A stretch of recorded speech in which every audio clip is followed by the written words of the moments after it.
వార్తలకు స్వాగతం. వార్తల్లోని ముఖ్యాంశాలు.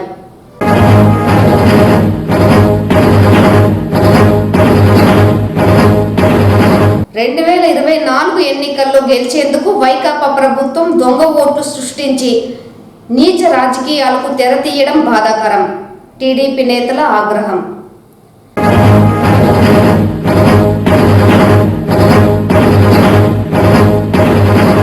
పేదలకు అందించేందుకు రాష్ట్ర ప్రభుత్వం పూణేపల్లి వద్ద నిర్మించిన టిట్కో గృహాల సముదాయాలను నెలాఖరులోపు పూర్తి స్థాయిలో సిద్ధం చేయాలి.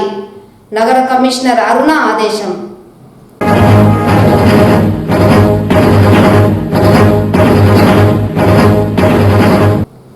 పామరులకు కూడా అర్థమయ్యే భాషలో పద్యాలు చెప్పి ప్రజలను యోగి వేమన మెప్పించారు. యోగి వేమన జయంతి కార్యక్రమంలో జిల్లా కలెక్టర్ షణ్మోహన్ వెల్లడి. వార్తల్లోని వివరాలు. జరగనున్న 2024 ఎన్నికల్లో వైకాపా ప్రభుత్వం దొంగ ఓట్లతో గెలిచేందుకు నీచ రాజకీయాలకు తెరతీసిందని టీడీపీ నేతలు ఆగ్రహం వ్యక్తం చేశారు. జిల్లా వ్యాప్తంగా అన్ని నియోజకవర్గాలలో నమోదైన దొంగ ఓట్లను తొలగించాలని టీడీపీ జనసేన నాయకులు జిల్లా కలెక్టరేట్ వద్ద శుక్రవారం పెద్ద ఎత్తున నిరసన కార్యక్రమాన్ని చేపట్టారు. అనంతరం జిల్లా కలెక్టర్ను కలిసి వినతి పత్రం సమర్పించారు. ఈ సందర్భంగా చంద్రగిరి నియోజకవర్గ టీడీపీ ఎమ్మెల్యే అభ్యర్థి పులివర్తి నాని, మాజీ ఎమ్మెల్సీ దొరబాబు, జీడీ నెల్లూరు టీడీపీ ఎమ్మెల్యే అభ్యర్థి థామస్, పూతలపట్టు టీడీపీ ఎమ్మెల్యే అభ్యర్థి మురళీమోహన్లు మాట్లాడుతూ జిల్లా వ్యాప్తంగా పలు నియోజకవర్గాలలో దొంగ ఓట్లు అత్యధిక సంఖ్యలో నమోదైందన్నారు. ఒక్క చంద్రగిరిలోనే 1,30,000కు పైగా దొంగ ఓట్లు నమోదైందన్నారు. నారా చంద్రబాబు నాయుడు ఎలక్షన్ కమిషన్ను కలిసి దొంగ ఓట్లు తొలగించాలని వినతి పత్రం సమర్పించినట్లు తెలిపారు. దొంగ ఓట్లకు సహకరించిన మంత్రి, ఎమ్మెల్యే, ఎంపీలను బర్తరఫ్ చేయాలని డిమాండ్ చేశారు.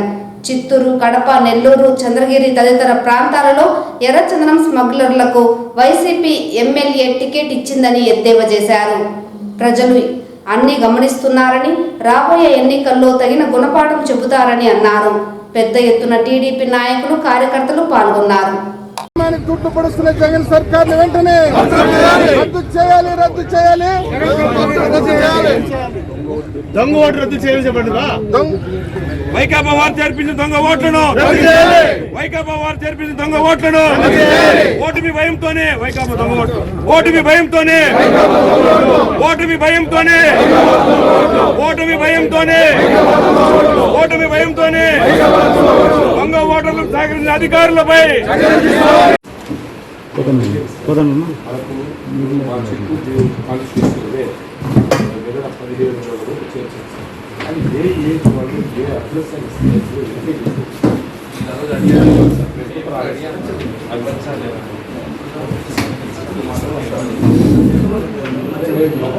స్థానికంగా సెంట్రల్లో ఉంది కాబట్టి వాళ్ళు కూడా గమనించి, సెంట్రల్ ఈసీ కూడా దీన్ని గమనించి ఎన్నికని రద్దు చేయాలని మీడియా కోరుకుంటున్నా.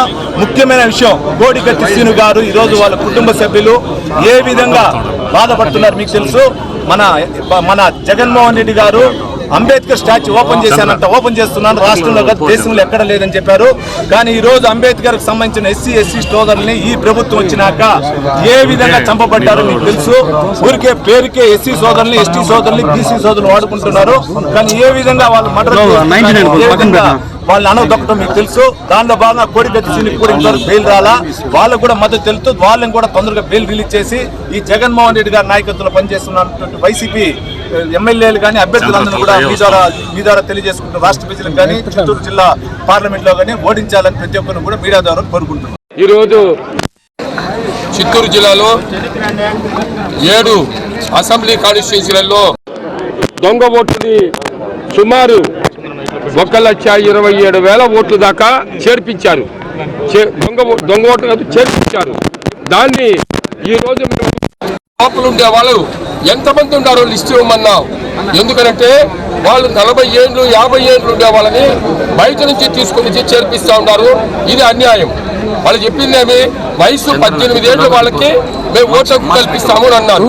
అయితే 40 ఏళ్ళు 50 ఏళ్ళు వాళ్ళని కూడా చేరిస్తే ఎక్కడో ఒక చోట వాళ్ళకి ఓటు ఉంటుంది. అయినా కూడా వాళ్ళు ఇక్కడ ఫామ్ 6 ఇచ్చి చేరారంటే అది దొంగ ఓట్లు కాక ఇంక ఏ ఓట్లు అనేది మా డౌట్ వచ్చి మేము ఇక్కడ కలెక్టర్ గారిని అడిగాం, అధికారులు ఆ ఎలక్షన్ ఆఫీసర్లు అడిగాం. అందరూ కూడా ఏం చెప్తారంటే సార్ మేము జెన్యూన్ గా చేస్తున్నామన్నారు. జెన్యూన్ గా చేస్తే మాకు ఆ ఫామ్స్ ఇవ్వండి, ఆ ఫామ్స్ లో వాళ్ళ ఏజ్ వాళ్ళ అడ్రస్ ఇస్తారు కదా, అది అడిగితే ఇంతవరకు ఏజ్ కానీ అడ్రస్ కానీ ఇవ్వలేదు. అది దానివల్ల మాకు ఈరోజు పూర్తిగా అనుమానం ఉంది వాళ్ళు చేర్పించిన ఓట్లు దొంగ ఓట్లుగా ఉన్నది అనేది మన అనుమానం. వాళ్ళకి నిజంగా కరెక్ట్ గా చేర్చుంటే చెప్పొచ్చు కదండి, 18 ఏళ్ళు 20 ఏళ్ళు వాళ్ళు ఇష్టమనండి, వాళ్ళ అడ్రస్ ఇస్తే మేము పోయి వాళ్ళ అడ్రస్ లో వెరిఫై చేస్తాము. అంతేకాకుండా వాళ్ళు ఈ ఫామ్ 7 ఇచ్చి 7 మందిని మాత్రం చేర్చాలంటే, ఉదాహరణకు నగిరి నియోజకవర్గంలో ఒక విఆర్ఓ ఒక వాలంటీరు 10 ఓట్లు కూడా ఫామ్ 7లో ఇచ్చారు. వాళ్ళకి ఎవరు ఇచ్చారు ఈ అధికారం అని కూడా కలెక్టర్ కానీ మొన్న వచ్చిన అబ్జర్వర్ రోల్ అబ్జర్వర్ భాస్కర్ కానీ పోలో భాస్కర్ కూడా అడగడం కూడా జరిగింది. అంటే నీ అహంకారం ఏంటి? దళిత నియోజకవర్గాల్లో నీ అహంకారం, నీ పెత్తందారి స్వభావం ఏంటని నేను ఈరోజు ప్రశ్నిస్తున్నా. ఎక్కడైనా నీ సామాజిక వర్గానికి చెందినటువంటి వ్యక్తుల్ని ఎంతమందిని మార్చావు? దళితులను ఎంతమందిని మార్చావు? ఈ నియోజకవర్గంలో ఉప ముఖ్యమంత్రిగా చెప్పుకొని నీకు బూట్లు నాకుతానని, చర్మం ఒలిచి నీకు చెప్పులు కుట్టిస్తానని మాట్లాడినటువంటి వ్యక్తిని కూడా మార్చావు.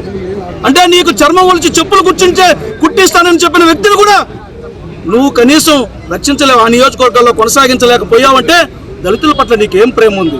దళితుల పట్ల నీకు ఏం బాధ్యత ఉంది? దళితుల గురించి మాట్లాడే అర్హత నీకేముంది? నువ్వు అంబేద్కర్ విగ్రహాలు పెడితే ఉంది, స్మృతివనాలు పెడితే ఉంది, ఊరికి 100 అడుగుల విగ్రహాలు పెట్టినంత మాత్రాన దళితులు మోసపోతారు అనుకుంటున్నావా? అందుకనే దళితుల ఓట్లతో గద్దెనెక్కినటువంటి నేను దళితులు మళ్ళీ గుయ్యనట్టుగా కొడతారన్నటువంటి భయంతో రకరకాలైనటువంటి విన్యాసాలు చేస్తున్నారు. దళిత నియోజకవర్గాల్లో 100,000 ఓట్లను తొలగించడం జరిగింది. నా నియోజకవర్గం పూతలపట్టులో 13,000 ఓట్లని వీళ్ళ ఇష్టానుసారంగా ఎక్కించడం జరిగింది. 18 బూతుల్ని వాళ్ళ ఇష్టానుసారంగా మార్చుకోవడం జరిగింది. అట్లాగే ఇప్పటికిప్పుడు మనం లెక్క తీస్తే 0 నుంచి 0 డోర్ నెంబర్తో దాదాపుగా 10,000 ఓట్లను చేర్చడం జరిగింది. ఇవన్నీ ఆధారాలతో సహా అధికారులకు ఇచ్చినప్పటికీ ఎవరు కూడా చర్యలు తీసుకోలేదు. అంటే ప్రజాస్వామ్య విలువలను కాపాడడం కోసం అధికారులు ఉన్నారా, లేకపోతే మంత్రులు ఎమ్మెల్యేలు చెప్పినట్టు వినడం కోసం మీరు పనిచేస్తున్నారా? నాకున్నటువంటి సమాచారం ప్రకారం నా నియోజకవర్గంలో 18 బూతులు మార్చినప్పుడు ఒక మంత్రి ఇంట్లోనే దానికి సంబంధించినటువంటి సన్నాహం జరిగి 5 మంది ఎంఆర్ఓలని మాజీ ఆర్డీఓ వాళ్ళ ఇంటికి పిలిపించుకొని వాళ్ళ ఇష్టానుసారంగా మార్చడం జరిగింది. నగరపాలక పరిధిలో పూనేపల్లి వద్ద నిర్మిస్తున్న టిడ్కో గృహ సముదాయాలను ఈ నెలాఖరుకు పూర్తి స్థాయిలో సిద్ధం చేయాలని నగర కమిషనర్ అరుణ టిడ్కో అధికారులు గుత్తేదారులను ఆదేశించారు. శుక్రవారం కమిషనర్ పూనేపల్లి వద్దనున్న టిడ్కో గృహ సముదాయాలను పరిశీలించారు. గృహ సముదాయాలలో జరుగుతున్న ఎలక్ట్రికల్, శానిటేషన్, రోడ్డు నిర్మాణం, మురుగునీటి కాలువ నిర్మాణ పనులను పరిశీలించారు. పెండింగ్ పనులను త్వరగా పూర్తి చేయాలని గుత్తేదారులను ఆదేశించారు. పనులన్నీ ఈ నెలాఖరుకు పూర్తి చేసి ప్రారంభోత్సవానికి సిద్ధం చేయాలన్నారు. ప్రారంభోత్సవానికి సంబంధించిన అన్ని ఏర్పాట్లు పక్కాగా చేయాలని ఆదేశించారు. పూనేపల్లె టిడ్కో గృహ సముదాయంలో 300 చదరపు అడుగులు ఇల్లు, 2,256, 365 చదరపు అడుగుల గృహాలు, 240, 430 చదరపు అడుగుల గృహాలు, 336 మొత్తం 2,832 గృహాలను సిద్ధం చేసినట్లు కమిషనర్ వివరించారు. ఈ కార్యక్రమంలో TIDCO EE Venkatamuni, CMM Gopi, TIDCO consultant Dhananjaya Reddy, గుత్తేదారులు పాల్గొన్నారు. విశ్వదాభిరామ వినురవేమ అనే మకుటంతో వేమన పద్యాలు తెలుగు వారికి సుపరిచితమని, పామరులకు కూడా అర్థమయ్యే భాషలో పద్యాలు చెప్పి ప్రజలను యోగి వేమన మెప్పించారని జిల్లా కలెక్టర్ షణ్మోహన్ పేర్కొన్నారు. యోగి వేమన జయంతిని పురస్కరించుకొని శుక్రవారం జిల్లా వెనుకబడిన తరగతుల సంక్షేమ శాఖ వారి ఆధ్వర్యంలో జిల్లా కలెక్టర్ కార్యాలయంలోని స్పందన సమావేశపు మందిరం నందు యోగి వేమన చిత్రపటానికి జిల్లా కలెక్టర్ షణ్మోహన్, డిఆర్ఓ రాజశేఖర్ తదితరులు నివాళులర్పించారు.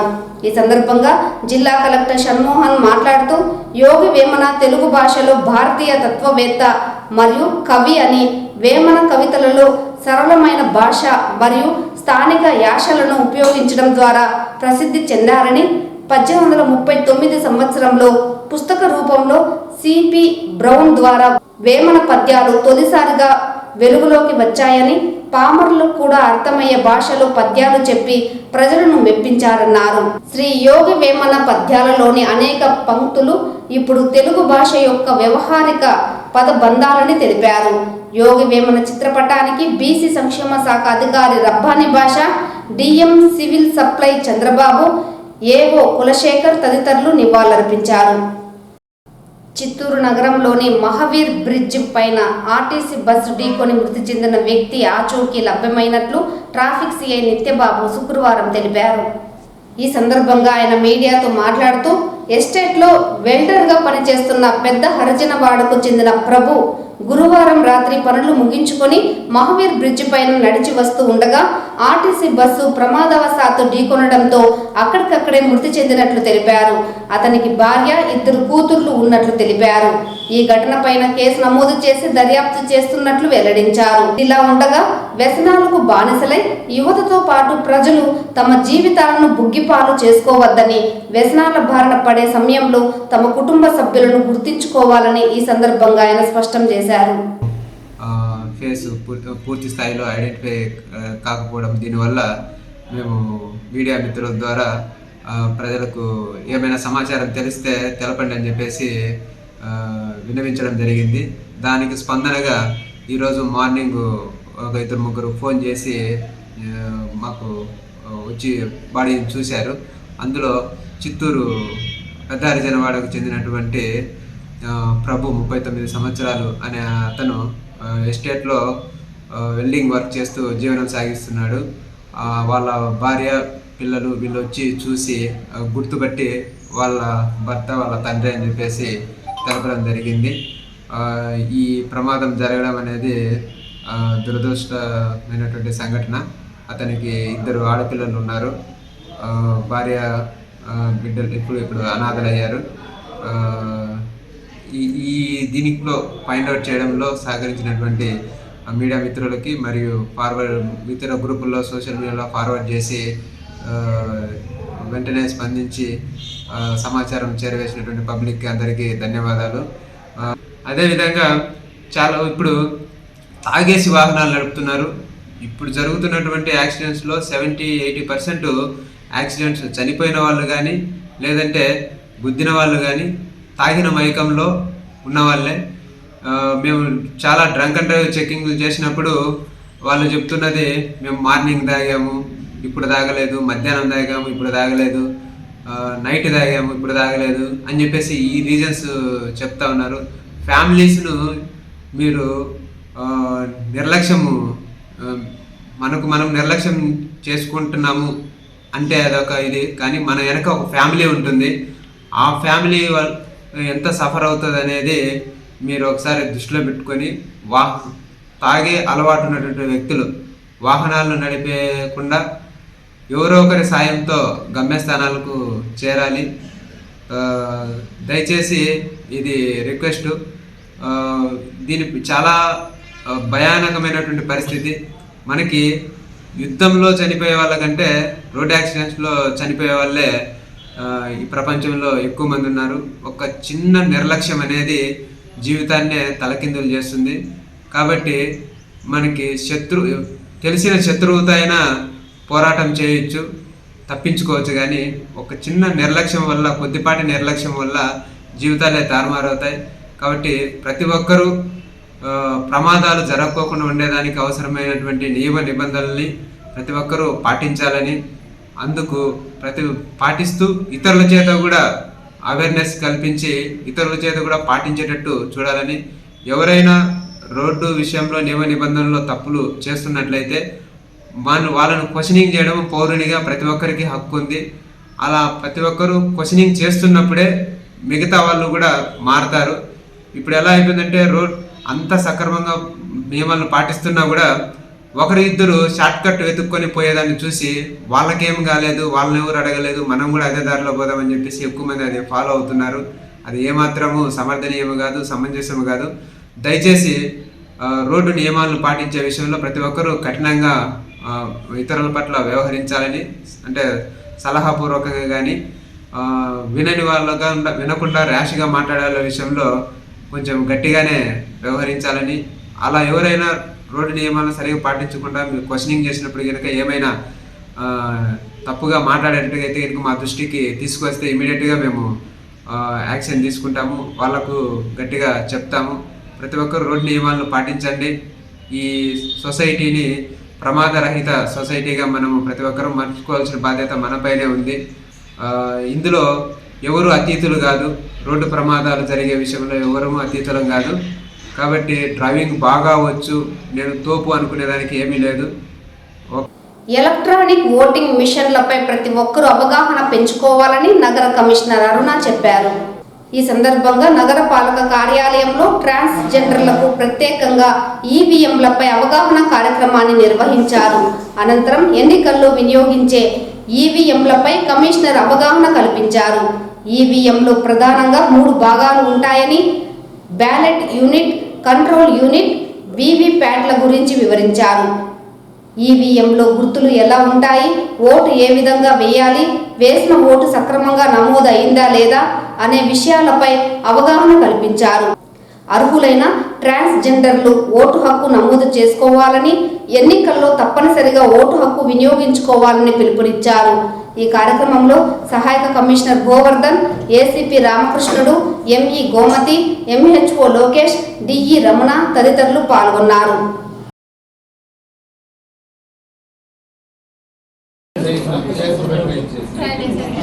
అది ఫస్ట్ స్లిప్స్ ఎన్ని పోయిన తర్వాత మనం కౌంట్ అవుతుంది 7 seconds. ఓకే ఇప్పుడు చెప్పండి. దీని ఎలక్ట్రానిక్ ఓటింగ్ మిషన్ అంటారు. ఈ 3 ఉంటాయి. మనం ఓటీఎం దీన్ని ఎలక్ట్రానిక్ ఓటింగ్ మిషన్ అంటారు. దీన్ని బ్యాలెట్ యూనిట్ అంటారు, అది కంట్రోల్ యూనిట్ అంటారు, దీన్ని వీవీప్యాట్ అంటారు. ఇప్పుడు మనము ఈ ఎందుకంటే మన గవర్నమెంట్ ప్రతి ఒక్కరికి ఓటు వేసే విధానాన్ని ఎలక్ట్రానిక్ మిషన్ ఇంకొక మాన్యువల్ కమ్యూనిటీ చేసేది చేస్తాం. ఇప్పుడు ఓటింగ్ ఎలక్ట్రానిక్ మిషన్ ద్వారా ఓటు ఎక్కేయాలి అని ప్రతి ఒక్కరికి అవగాహన. కొంతమంది తెలుసుంటుంది, కొంతమంది ఇప్పుడు కొత్త ఓటు నమోదు చేసుకునే వాళ్ళు తెలియకుండా పోతుంది. కాబట్టి ప్రతి ఒక్కరికి అవగాహన కలుగుతుందని మన గవర్నమెంట్ ప్రతి వార్డుకి తెలిసి ఇది ఎక్స్ప్లెయిన్ చేయమని చెప్పి జరిగింది.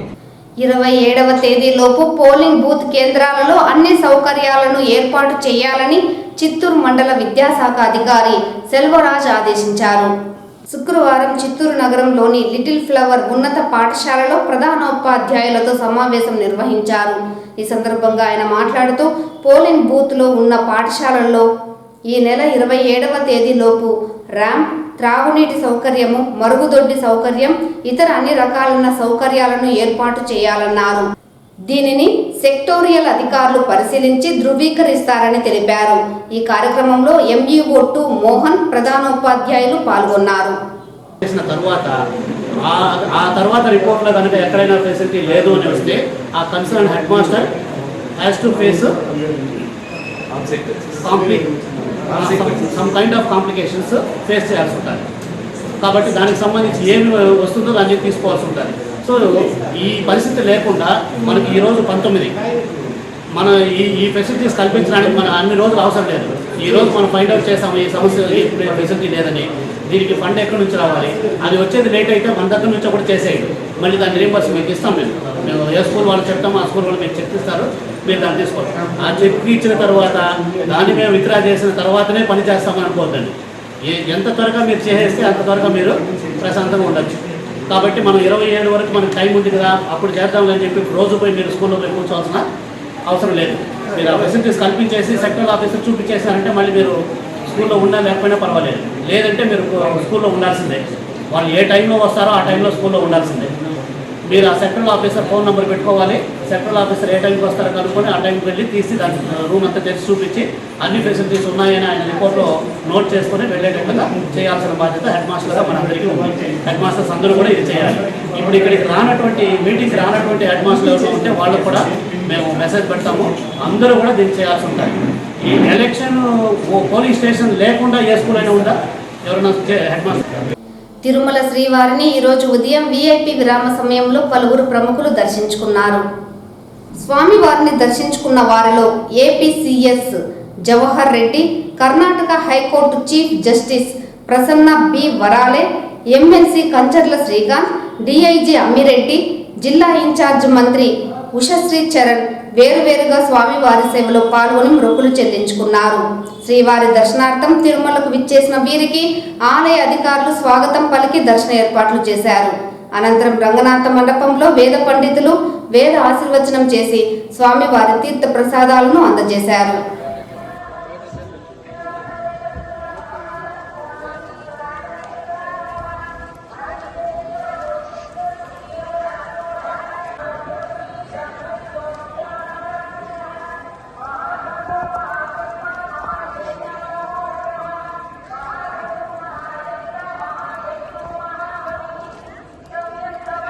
Sir, 1 second. Photo. Madam. Come. Madam.